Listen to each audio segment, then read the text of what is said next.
one of the things that's the most worrisome to me, a trend that I've seen building over the past, I would say, year to 18 months, is the pivot to privacy on social media and other digital platforms that has kind of driven disinformation underground. And this is kind of a result not only from the backlash from the 2016 election and the crackdown on social media companies over things like Cambridge Analytica and privacy scandals related to that, but also because of the way people are, changing their behavior online. Rather than broadcasting things to a large audience, people really are trying to connect one-on-one with their friends and family more often. And as a result, bad actors have been driven underground. So they're organizing themselves more in private and closed groups, or if they've been deplatformed in some cases, talking not about Facebook and Twitter, they're moving to places in the more mainstream like Reddit, or farther afield like Gab, 4chan, 8chan.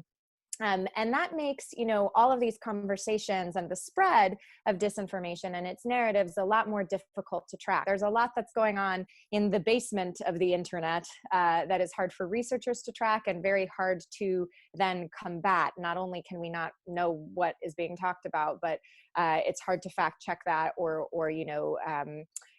downplay that if we're talking about something that's algorithmic. So I'm worried about that, specifically related to COVID. We've seen a lot of miracle cures and hucksters peddling snake oil on the internet over the past couple of months, and I think we're going to see more of that in those communities.